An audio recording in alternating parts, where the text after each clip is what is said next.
Next month, US House Speaker Nancy Pelosi is set to make an official visit to Taiwan. And if she does, it'll be the highest level visit since 1979 and an important show of support to the island nation facing an increasing hostile and restless China. However, no stranger in speaking out in support of Beijing. Last night, former Prime Minister Paul Keating issued an extraordinary statement labelling the visit by the US Speaker as unprecedented, foolish and dangerous. Joining me now is Peter Jennings, the Director of Peter Jennings Strategy Consultancy and former head of ASPI. Peter, we'll get to Keating in a moment, but given this will be the most senior US official visit in 40 plus years, how significant is this Pelosi trip? It would be significant, Peter, there's no question about that. And I think it also tells you that the US has rather underinvested in Taiwan over a number of presidencies now. And what that has achieved by default is that it's given Beijing the right to feel that it can now control who America chooses to send or who is acceptable to send to Taiwan.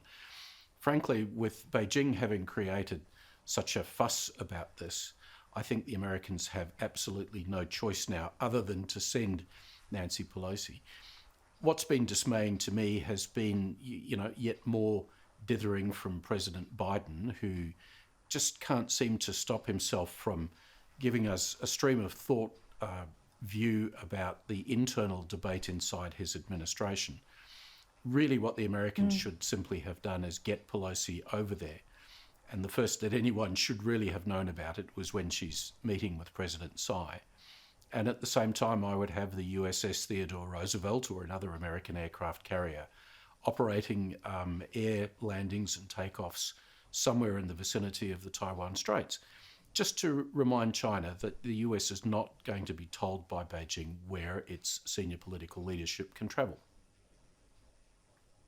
You are shrewd because that point about she should have been over there before it was announced she was heading, and head off comments like we've got from Paul Keating was relayed to me also today by someone in and around the national security space, so you're both on the same page with that.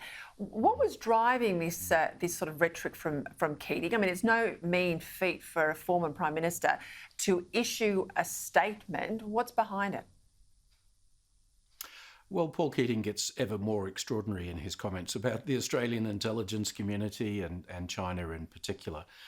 I guess what Paul Keating is doing is reflecting the China view that Taiwan is a rebel province and must not be treated by the rest of the world as an independent country. But Taiwan is a democracy, a successful democracy of 24 million people. And a country, moreover, that the United States, since 1979, has said it would defend in the event of an attack on Taiwan from the People's Republic of China. So I think, we've all allowed ourselves, and Australia has been culpable in this as well, Peter, in giving Beijing too much control over how we choose to engage with the Taiwanese people and the Taiwanese government. And now a little bit of that is actually being brought back. We've seen senior American political figures go. We've seen a number of senior European political figures go. It's high time an Australian minister visited Taipei. And we shouldn't concede to China somehow the right to dominate how the rest of the world engages with Taiwan. Yeah, I know Tony Abbott went, I think it was last year or the year before, and he's determined to go back just to send these sorts of signals. I think we'll see more senior and serious Australians head that way. What's the significance of this new state-owned entity to buy up and control China's iron ore? We know how important it is to our exports. We send so much of our iron ore to China, makes us billions and billions of dollars. But this is this a power play? What's it about? Oh, absolutely. I mean, China uses trade everywhere around the world as a vehicle to advance its political agenda. The playbook is simple, Peter. Build dependence, get another country dependent on exporting to you, and then start to make dictation to them about how they should behave towards China politically. Frankly, with iron ore, I don't think it's going to succeed. My sense is that China would dearly love to make itself less dependent on Australia for iron ore. But so far, Chinese mines in West Africa and Brazil have yet to provide the yield of iron ore that China wants for its production. And for that reason, even though it's banned wine and lobsters and coal and many other things from Australia, it's continued to buy iron ore, not because China likes us, but because they're dependent on it. So, in fact, Peter, the thing to understand here is that the country that has the whip hand on iron ore between Australia and China is actually Australia. And we should seek to make more use of that, I think, in terms of our own relationship with China, rather than always allowing ourselves to be beaten over the head by the Chinese on other export issues. It's so true. I tell you, my dad used to say, if you've got the whip hand, use the whip. Let's go to the UK. Debate there about the leadership race. We know we're down to Rishi Sunak and Liz Truss. BBC debate overnight. Have a listen. China became a feature of the conversation. Because you've really been trading blows about China today over Britain's relationship with China. What we do need to do is acknowledge that China is a threat to our national security. It's a threat to our economic security.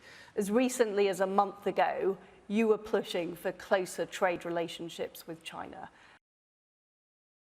Now, the barbs, for people at home who didn't watch it, their barbs against each other was you're too soft and you're not hard enough and all that sort of stuff. But Sunak called Britain's number one threat being China. He said he wants a ban on all the 30 Confucius institutes that are in Britain. Now, on that, is he right, Peter Jennings? And given we've got around 10 or so of these institutes in Australia, do we need the same hard line? Well, first, Peter, it's great to see Conservatives trying to outdo each other in the UK on being tough on China, because they were all too soft on China just a few years ago. Look, I think Sunak is right, certainly on the Confucius centres. These have been institutions, including in our own system in Australia, that have, I think, undermined the capacity of Australian universities to speak freely and to teach freely on China around issues which Beijing finds uncomfortable to them: human rights, Tibet, Hong Kong, and so forth. And so I would dearly like to see Australia decide to push Confucius institutes, which are funded by the Chinese central government, out of the Australian campus life in order to try to give more confidence about freedom of speech in Australian universities. And certainly that should happen in the UK as well. It has been happening, interestingly enough, in Canada and the US. We've seen a rush of universities in both countries to actually move Confucius centres away from campus. And I think this is a trend that we should pick up on. And if the British are going to do it, that's yet another reason for us to be considering that here in Australia. Peter Jennings, thank you as always. Speak to you again soon.